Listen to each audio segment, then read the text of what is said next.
we are giving away a professor's research. All you have to do to enter is like, comment, and subscribe, and we will be picking a winner on Saturday. We'll see you then. Paradox Drive has been out for 5 days, and we have a lot of tournaments that has been thrown and multiple data to work with to find out what are the best new decks that you could be playing right now. So let's get into the metagame and go over all of that. So we're here in the metagame. One thing I want to announce, we are throwing a tournament next Wednesday, this Wednesday coming up. Jay Dankis is going to cast that as well. The link is going to be in the description and in the comments if you want to join it. It's going to be hella fun. So now let's go into the metagame for the Dankis Cup, right? So we ended up having a lot of Altaria and Espeon decks, you know, show up, and to be fair, the deck is kind of strong. Can't really ignore it because, you know, they just made Sleep a lot stronger. Then second, we have Lucario and Miraidon popping up, which at first I didn't think it was gonna be like really relevant or, you know, working that good, but you know, it does push through if Espeon did not exist, because Espeon is the only thing that's like hindering this deck, because you know, you're adding an additional 20 to like get rid of the Miraidon or the Lucario, plus you're putting them to sleep, so they're just gonna be taking so much damage. By the time Altaria comes out, you're just like late game sweeping. Magnezone and Miraidon, super strong showing here, because like that deck is overly represented just in general. It's so strong. There are many variants of this.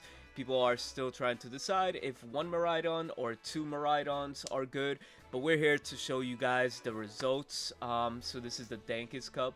Then we got Pocket Match tournament here, which was actually today.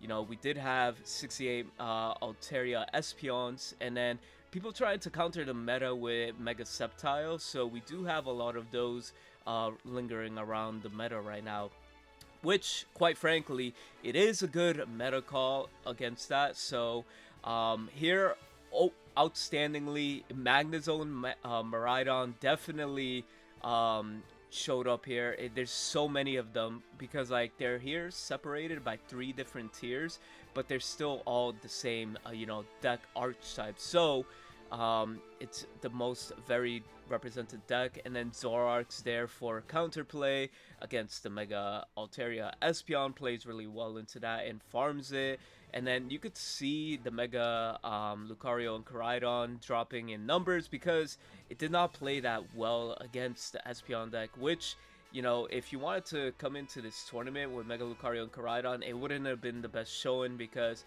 the amount of Mega Altaria and Espeons that were in this metagame. Now, the last one, we have Umbreon's Friday tournament, and again, you can see the representation on, you know, Altaria, Magnezone, and then here Hydreigon. You know, Hydreigon is still pretty relevant if you do play against it. This deck is, I feel like, one of the best to go up against the Miraidon build, but you know, it is what it is. A lot of people hate the deck, but you know, people might unite to try to get rid of the Miraidon deck. But now let's get into the decks. The first deck I want to talk about is Mega Blaziken and Iron Moth. This combo is working immensely good together. So Iron Moth is a big body. It has a 90 HP. It's a basic Pokemon for 2 energy. It does 10 damage, plus you flip a coin. If heads, 1 head, well, 3 coins, 1 heads gets you 20 damage, 2 heads gets you 50 damage plus a 10, and 3 heads gets you 120. So yes, it's definitely RNG. You're most likely going to use this as a 30 attacker, right, to take care of the babies and anything else like that. You got Iron Valiant to make this a 1 fire commitment, which is pretty good here. I'm not gonna lie, but starting the Valiant is gonna be the only thing that's unfortunate. But this deck has been seeing a lot of success in tournaments, and you know, I would just continue to expect seeing this deck being played in the metagame, in the ladder, wherever, you know, we're probably gonna get that win streak event coming up pretty soon too. So, you know, I could expect this to blow up. You know, with the 90 HP, pairing it with Rocky Helmet seems like the right thing to do. And then you guys know Mega Blaziken. Mega Blaziken just does Mega Blaziken things, dealing 140 damage, 2 energy, 1 gets whip burned afterwards. You got the Flame Patch to help you out there with Mega Blaziken, or even if you want to give it to Iron Moth, and you have to retreat a Torchic and you want to start going aggro with your attacks. Overall, this deck is pretty good, consistent, plays well into the meta, and, you know, we're covering it because it's had success in beating, you know, the top 3 decks right now. Next up I want to talk about is Altaria Future.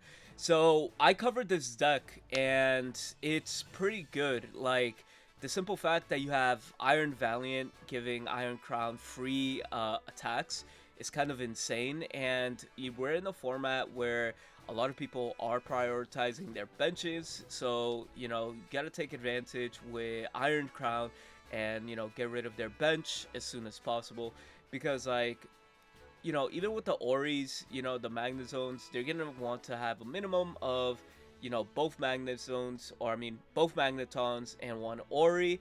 And, you know, if they get really greedy, they'll put 1 more Ori as well. And then, you know, just so they could keep building up energy with it and stall, so they could come in and nuke everything with Miraidon. But at the same time, you know, this deck, Altaria is just Altaria, you know, doing 130 damage is pretty strong. Here you're prioritizing the Plaza over the training arena because, you know, Iron Valiant and the Crown definitely have heavy retreat costs, and you don't want to be stuck on, you know, the main with that. And then the Future Booster, just doing an extra 20 damage is clutch. So, you know, this version definitely does not struggle against Oricorio, and it could just pop off and get you wins whenever you need it. Next up, we have the Future deck, just pure Future. Like I said, I'm not gonna lie, I'm not a believer in this deck, but it definitely is performing. Don't ask me how. I think the attack output is not that strong in this, but, you know, the results don't lie. You know, here you're just like using starting planes, the Future Booster to attack for, you know, heavier damage. You're not, you know, trapped with what do you call it, or Oricorio. And you know what, maybe I would have to play the deck to be convinced, you know, why this deck might be good. Because, like, overall, the future, you know, the future cards are here. Turo could definitely, I like the fact that Turo could just save you and then, you know, scoop up one of these cards and then you could just spit something else afterwards. It is, you know, contender for one of the best single prize decks out there right now too. This person played Starting Plains and Plaza. You know, the Plaza is pretty, I mean, the Plains is good because these Pokemon struggle with having low HP, so, you know, at the end of the day, Starting Plains is definitely going to make a huge difference for you, you know, living longer and everything. But, you know, right now, the top contender is this deck right here. Next up, yeah, Suicune and Chien-Pao. This deck has not fallen off whatsoever. It's still strong.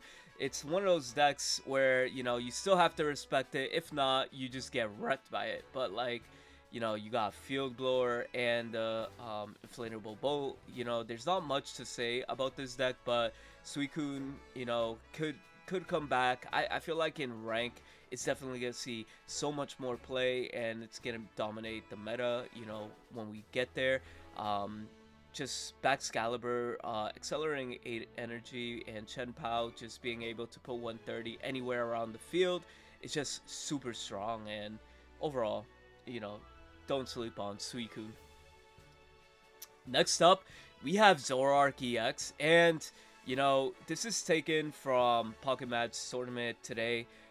This deck actually ended up, you know, coming in super high, and Roaring Moon actually ended up, you know, popping off in this build.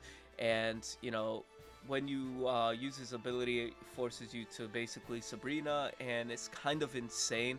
This deck is super strong, and it plays well into the Espeons. It's good meta call type of a deck.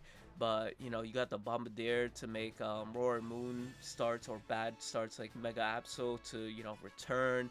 You got the Pokemon Center Lady for sleep. Lucky Ice Pop, you know, everybody knows Lucky Ice Pop. Giant Cape, Darkrai for Darkrai pings. Zoroark is still here and is still a, you know, strong threat in the metagame right now. You know, people will say Roaring Moon is not real because maybe we're still in the early game, but like, you know, we have to see more to get developed to see if it really is a one-of or not. But you know, I'm just here reporting what was successful, and you know, Roaring Moon was in this deck, and it's kind of cool to actually see it in play. Next up, we have the Miraidon Magnezone deck. Now, if you notice here, this is going to be double Mirror Shot. Nobody's really playing the EX right now. I feel like the EX is nice because you could do 130 damage for free, but then again, Magnezone Mirror Shot just is able to hit Oricorio. It's able to put your opponent in a losing coin flip situation. It's just kind of insane. And, you know, it has 150 HP, still very respectable, and you don't lose 2 points. And, you know, in this variant, you are playing one Miraidon, one Turo. I personally like the one Miraidon decks. I do not agree with the double Miraidons. Then again, I haven't played it yet, but then again, you know, both variants are doing well, right? The one of and then the two ofs is just like really personal preference at this point until we can find something more data to support it, because right now what we're looking at, everybody, it's really tied like at the current metagame that we're at. But you know, this deck just stacks up electric energy. Put on Miraidon. Miraidon comes in and nukes the board, whatever's in front of it. It's pretty strong. 140 HP is nice to escape that Altaria 130 range. But yeah, no, overall, it's pretty strong. But, you know, we are here to show you the double Miraidon build that's doing well right here. Interestingly enough, this guy wants to have a Magneton at all times, just charging up energy, so Miraidon can pop off here.